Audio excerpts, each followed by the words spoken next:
Баршаңызға қайырлы күн. Бүгін сіздермен өзбек халқының ұлттық тағамдарының бірі машхурда сорпасын әзірлейтін боламыз. Аты айтып тұрғандай, бұл маштан жасалынатын, қазақша маш көже деп аталатын сорпа. Маш бізде осындай болады, жасыл түсті жарма, оны алдын ала жуып тазалап суға салып қоямыз. Барлық қажетті заттардың тізімін описаниеде қалдырдым. Көкөністеріміздің барлығын жуып, кесіп, дайындап қоямыз. Етімізді дайындаймыз. Етімізді де майдалап турап аламыз. Мен үнемі осындай сорпа тамақ істеген кезде осындай сүйектерді міндетті түрде қосамын. Сүйек міндетті түрде қоссаңыз өте дәмді болып шығады. Сорпа зиянсыз әрі өте пайдалы болсын деп жылқының және қойдың құйрық майын шамалы қолдандым. Егер бұндай майлар жоқ болса, міндетті емес, сұйық маймен алмастырсаңыз болады. Шамамен 80 мл шамасында сұйық май қолдансаңыз болады. Осылай шыжғырып алғаннан кейін өзінің майы шығады. Шыжмыждарын алып тастасаңыз болады, немесе мен сияқты қалдырып, осылай етімізді салып, үстінен тұз, қара бұрыш, шамалы зира қосуға болады. Қалауыңызша зира міндетті емес, дәмдеуіштерді өз қалауыңызша қосып араластырсаңыз болады. Үстінен пиязымызды тастап, жақсылап араластырып аламыз.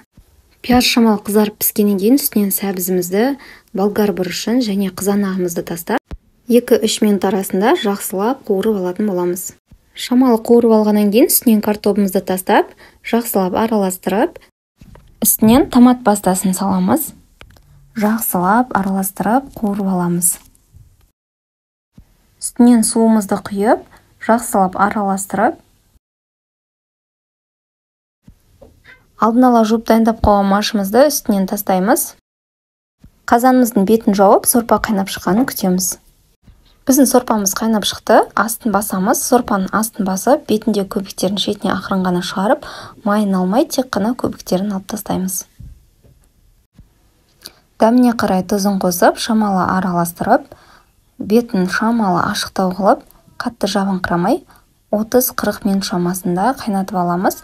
30-40 минут өткеннен кейін осылай сарымсағымызды тастаймыз және де алдын ала жуып дайындап қойған күрішімізді саламыз. Үстінен аскөгімізді салып, шамалы араластырып, бетін қатты жаппай, шетін ашық қалдырып осылай жабыңқыраймыз. 10-12 минут шамасында пісіріп аламыз. Осымен біздің тамағымыз дайын. Тойымды әрі өте дәмді тағам болып шығады. Егер бұрын-соңды жасап көрмеген болсаңыз, міндетті түрде жасап көріңіздер. Сондай-ақ менің каналымда алғаш рет болған болсаңыз, каналға жазылып, қоңырауша белгісін басуды ұмытпаңыздар. Және де рецепт ұнаса, достарыңызбен бөлісуді ұмытпаңыз. Сіздермен болған аралым, баршаңызға рахмет.